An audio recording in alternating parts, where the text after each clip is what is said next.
네, 안녕하세요. 5월 13일 금요일 짱목과 말씀 수다의 시간입니다. 오늘은 일어서서 말씀을 함께 나누고 싶어요. 창세기 43장 25절부터 34절의 말씀인데요. 하나님 말씀 보시겠습니다.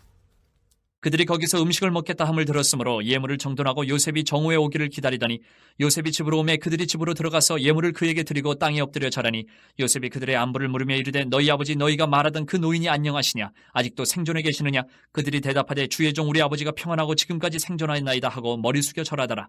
요셉이 눈을 들어 자기 어머니의 아들 자기 동생 베냐민을 보고 이르되 너희가 내게 말하던 너희 작은 동생이 이 아이냐. 그가 또 이르되 소자여 하나님이 내게 은혜 베푸시기를 원하노라. 요셉이 아우를 사랑하는 마음이 북받쳐 급히 울 곳을 찾아 안방으로 들어가서 울고 얼굴을 씻고 나와서 그 정을 억제하고 음식을 차리라 하며 그들이 요셉에게 따로 차리고 그 형제들에게 따로 차리고 그와 함께 먹는 애굽 사람에게도 따로 차리니 애굽 사람은 히브리 사람과 같이 먹으면 부정을 입음이었더라. 그들이 요셉 앞에 앉되 그들의 나이에 따라 앉히게 되니 그들이 서로 이상히 여겼더라. 요셉이 자기 음식을 그들에게 주되 베냐민에게는 다른 사람보다 5배나 주매 그들이 마시며 요셉과 함께 즐거워하였더라. 네, 이제 요셉이 그 형제들을 집으로 초대를 했잖아요. 그리고 이들이 이제 두려움에 빠졌을 때에 그 요셉의 결국 청지기가 하나님의 말씀을 대신해서 전하게 되었습니다. 결국 요셉을 만난 이 형제들이 어떤 행동을 취하는가? 26절에 보면 요셉이 집으로 돌아오매 그들이 집으로 들어가서 예물을 그에게 드리고 땅에 엎드려 절했다라는 겁니다. 여러분 이거 뭘 생각이 드세요? 어떤 생각이? 이 생각이 사실은 실질적으로 이들이 실질적으로 이 요셉이 꿈을 꿨었잖아요. 그즉 해와 달과 별들이 자기 별에게 절을 하는 꿈을 꿨고 볕단을 했는데 그 볕단의 형제들이 나머지 형제들의 볕단이 자기한테 절을 했단 말이에요. 그건 요셉이 꾸고 싶어서 꾼 꿈이 아니었죠.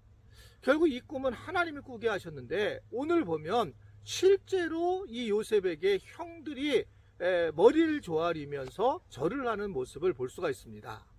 즉 하나님의 꿈이 요셉을 통해서 정말 이루어지는 상징적인 사건의 모습이다 라고 볼 수가 있습니다.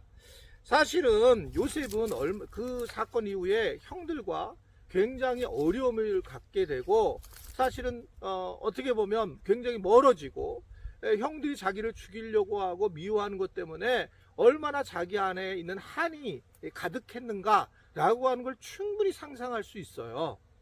그럼에도 맨 처음에 그런 상황이었을 때에 하나님에 대해서 아마 굉장히 속상한 마음이 있었을 거예요. 하나님 왜 나에게 이렇게 행동을 하셨을까? 이런 일을 하셨을까? 라고 하는 겁니다.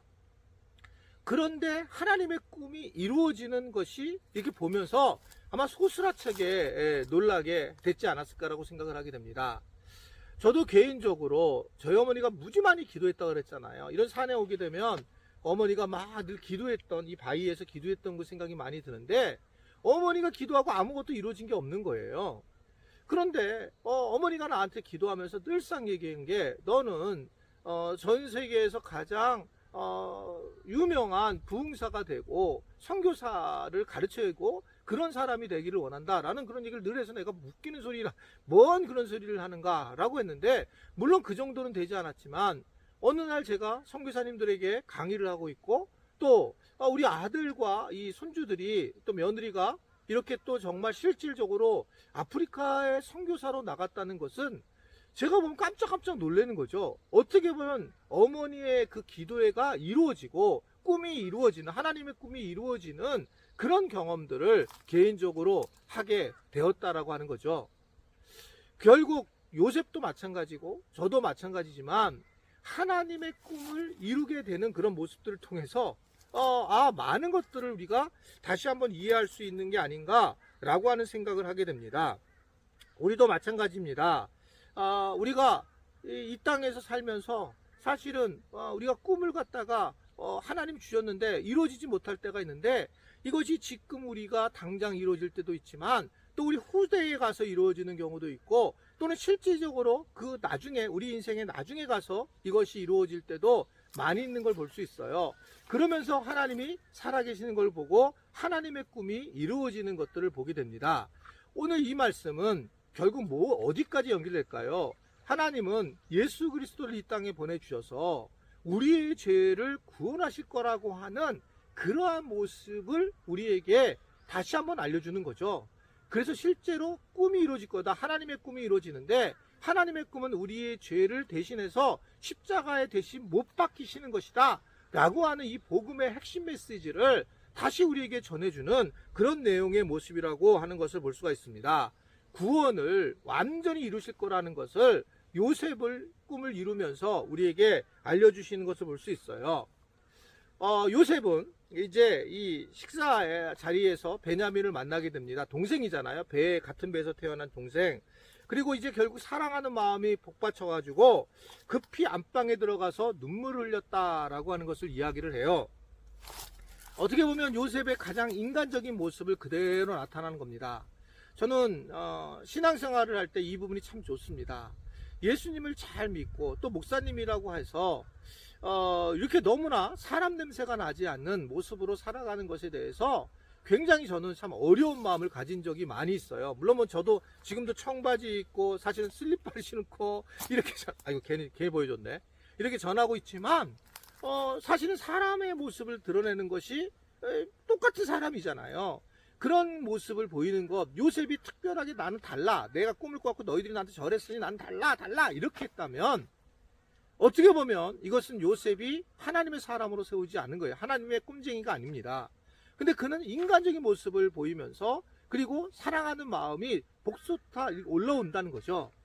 그런 과정 중에 그는 그래서 베냐민에게 특별히 다른 형제들보다 5배나 많게 잘해주는 모습을 또 보게 됩니다. 인간적으로 보면 잘못된 거죠. 평등하게 안 하는 거. 그러나 그때의 어떤 이 요셉의 마음이 얼마나 사람다운 모습인가 라고 하는 것을 우리에게 전해주고 있는 겁니다. 형제 간의 깊은 사랑의 모습을 보이는 겁니다. 여러분, 예수님을 믿는 사람이라면 사람 냄새를 풍기는 것뿐만 아니라 무엇보다 형제 간에 사랑하는 모습, 자기 형제들끼리 또 사랑하는 모습도 많이 보여주는 것이 참 중요하다라고 하는 것을 볼 수 있어요. 오늘 이 예쁜 나무 사이에서 말씀을 듣게 되었는데 자기 형제들에게 좀 한번 문자를 보내주세요. 오늘 목사님이 문자를 보내라고 그러는데 형, 오빠, 얘 동생 잘 지내니? 사랑한다. 내가 자주 기도할게. 이렇게 보내주셔도 굉장한 힘이 되는 거예요. 왜 무슨 일이 있어? 그렇지 않아. 그런데도 그냥 그것만으로도 무척이나 예수 그리스도의 향기를 전하게 된다는 걸 볼 수 있습니다. 이 꽃나무 향기가 잘 안 나요. 예쁜데 그러나 어떻든 향기가 되는 하루가 될 수 있게 되기를 주님의 이름으로 축원해 드립니다. 오늘 내가 너무 멀리 있었으니까 자, 앞으로 가서 인사하고 마치도록 하겠습니다. 앞으로 갈게요. 네, 사랑하고 축복합니다. 기도할게요. 하나님, 오늘 하루도 말씀 수다로 참여한 우리 지체들을 축복합니다.